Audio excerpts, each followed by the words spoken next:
नमस्कार दोस्तों, स्वागत है आपका आज के एपिसोड में। आज का जो हमारा टॉपिक है वो बेहद इंपॉर्टेंट है इस लिहाज से क्योंकि सुप्रीम कोर्ट की कमेटी ने गोवा टाइगर रिजर्व के फेज 1 को बनाने की सिफारिश की है। तो आगे जो हमारा पूरा डिस्कशन है इसी पर आधारित रहने वाला है। लेकिन आगे बढ़ने से पहले आपको बता दें कि आज का जो हमारा टॉपिक है वो आपके जीएस पेपर 2 पॉलिटी और जीएस पेपर 3 एनवायरमेंट से संबंधित है। तो इसी के साथ हम आगे बढ़ते हैं और सबसे पहले समझ लेते हैं कि घटनाक्रम क्या है, यानी कि पूरी न्यूज क्या है।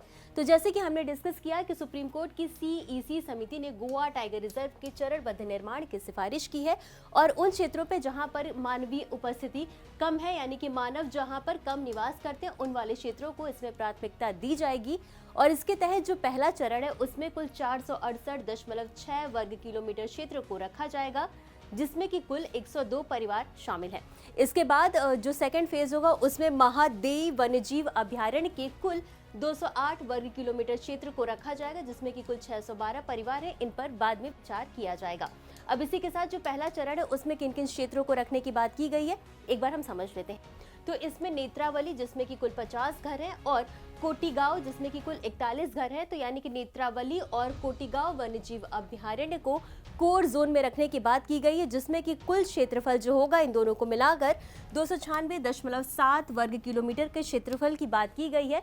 और इसी के साथ अगला जो है वो आपका बफर जोन है। तो बफर जोन में भगवान महावीर वन्यजीव अभयारण्य का उत्तरी भाग जिसमें कि कुल 9 घर हैं और भगवान महावीर राष्ट्रीय उद्यान जिसमें कि कुल 2 घर शामिल है, इसके कुल 171 वर्ग किलोमीटर क्षेत्र को रखा जाएगा। यानी कि इसमें जो एरिया है, ये जो पूरा टाइगर रिजर्व है, इसमें कोर जोन और बफर जोन में कौन कौन से क्षेत्र शामिल करने की बात की गई है वो हमने देख लिया। अब इसी के साथ हम आगे बढ़ते हैं और समझ लेते हैं कि इसके पीछे की पृष्ठभूमि क्या रही है। तो आपको बता दें कि बॉम्बे हाई कोर्ट का आदेश आता है जुलाई 2023 में और उसमें बॉम्बे हाई कोर्ट ने ये कहा कि गोवा सरकार को हाई कोर्ट ने कहा कि 5 संरक्षित क्षेत्रों को 3 महीने के भीतर टाइगर रिजर्व अधिसूचित करने का निर्देश दिया। उसके बाद राज्य सरकार ने हाई कोर्ट के आदेश को सुप्रीम कोर्ट में चुनौती दी और इसके बाद सुप्रीम कोर्ट ने एक केंद्रीय अधिकार प्राप्त समिति यानी कि सीईसी नियुक्त की गई। तो अब ऐसा फैसला किया क्यों गया उसके कारण के बारे में भी हम जान लेते हैं। तो जनवरी 2020 में महादेई अभयारण्य में कुछ बाघों की मौत हो गई जहर देने की वजह से, ये मामला था। और इसके साथ ही राष्ट्रीय बाघ संरक्षण प्राधिकरण यानी एनटीसीए की 2016 की सिफारिश थी और उनकी सिफारिश ये थी कि ये जो 5 संरक्षित क्षेत्र हैं उनको अलग से टाइगर रिजर्व बनाने के लिए, ये थी इसकी पृष्ठभूमि। इसके बाद गोवा सरकार का जो प्रारंभिक रुख था, गोवा सरकार ने ये कहा कि इसमें यहाँ पर ये जो पूरा एरिया है वहाँ पर 1 लाख लोग रहते हैं और इससे ये 1 लाख लोग प्रभावित होंगे। हालांकि जब जांच की गई तो उसके बाद यहाँ पर कुल पाया गया कि 1274 परिवार थे और जिसमें कि 5 से 6 हजार लोग प्रभावित हो रहे थे और ये इसको स्वीकार किया गया। हालांकि ये भी कहा गया है कि यहाँ पर जो बाघ हैं उनकी निवासी स्थिति पर विरोधाभासी दावे किए गए, यानी कि यहाँ पे कहा गया कि ये जो बाघ है वो यहाँ पर स्थायी निवासी नहीं है, वो अस्थिर है, वो आते जाते रहते हैं। तो ये तो हमने पृष्ठभूमि समझी। अब आगे बढ़ते और समझ लेते हैं टाइगर रिजर्व के बारे में कि टाइगर रिजर्व का निर्माण कैसे होता है।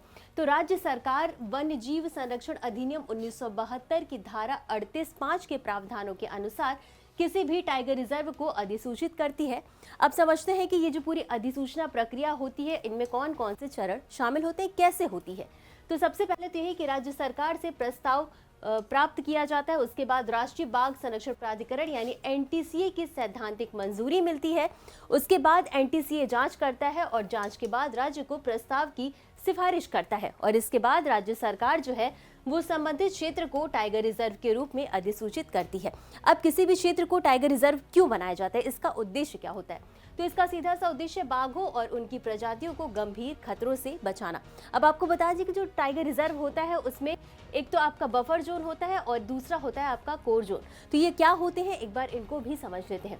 तो आपका जो कोर जोन होता है वो अछूते माने जाते हैं, मतलब कि यहाँ पर न्यूनतम मानवीय हस्तक्षेप होता है, यानी कि मानव का यहाँ पर आना जाना लगभग ना के बराबर होता है। अब यहाँ से लोगों को स्थानांतरित होने के लिए प्रोत्साहित किया जा रहा है। आपको बता दें कि मजबूर नहीं किया जा रहा है, उन्हें प्रोत्साहित किया जा रहा है कि वो लोग यहाँ से शिफ्ट हो जाएं कहीं और। इसी के साथ ये जो लोग एक जगह से दूसरे जगह पर स्थानांतरित होंगे उनके भूमि अधिकारों की मान्यता होगी और उनको स्थानांतरित करने के लिए पर्याप्त मुआवजा भी दिया जाएगा। अब दूसरा है बफर जोन। तो बफर जोन अछूते क्षेत्र में नहीं आते हैं, यानी कि यहाँ पर मानवीय गतिविधियों की अनुमति होती है और साथ ही साथ यहाँ पर स्थानीय समुदायों और वन्य जीवों के बीच सह अस्तित्व को बढ़ावा दिया जाता है। तो ये तो हमने समझा पूरा टॉपिक। अब आगे बढ़ते हैं कि ऐसे में आगे की राह क्या होगी। अगर ये गोवा टाइगर रिजर्व बन जाता है तो फायदा क्या होगा, आगे की राह क्या होगी। तो ये पश्चिमी घाट की जैव विविधता में एक महत्वपूर्ण योगदान देगा, क्योंकि आपका ये पश्चिमी घाट में स्थित है। और इसी के साथ ये प्राकृतिक आवाजाही बढ़ेगी, आनुवांशिक प्रभाव और बाघों की संख्या में वृद्धि भी संभव होगी, क्योंकि यहाँ पर बाघों को संरक्षण मिलेगा। जाहिर सी बात है, तो बाघों की संख्या में वृद्धि भी देखने को मिल सकती है। और इसी के साथ चरणबद्ध दृष्टिकोण स्थानीय समुदायों के साथ संघर्ष को भी कम करने में मदद करेगा। और संरक्षण प्रयासों के लिए केंद्र, राज्य और स्थानीय समुदायों के बीच सहयोग महत्वपूर्ण है। अगर केंद्र, राज्य और स्थानीय समुदाय मिलकर काम करेंगे तभी ये जो पूरी प्रक्रिया है वो आसानी से पूरी की जा सकेगी। तो इतना समझने के बाद अब हम आगे बढ़ते और समझ लेते हैं देख लेते हैं अपने अभ्यास प्रश्न को। प्रश्न क्या है, हाल ही में सुप्रीम कोर्ट द्वारा नियुक्त किस समिति ने गोवा में एक टाइगर रिजर्व के चरणबद्ध निर्माण की सिफारिश की है। आपके ऑप्शंस है ए भारतीय वन्यजीव बोर्ड, बी राष्ट्रीय बाघ संरक्षण प्राधिकरण यानी NTCA, सी केंद्रीय अधिकार प्राप्त समिति यानी CEC और डी वन सलाहकार समिति यानी FAC।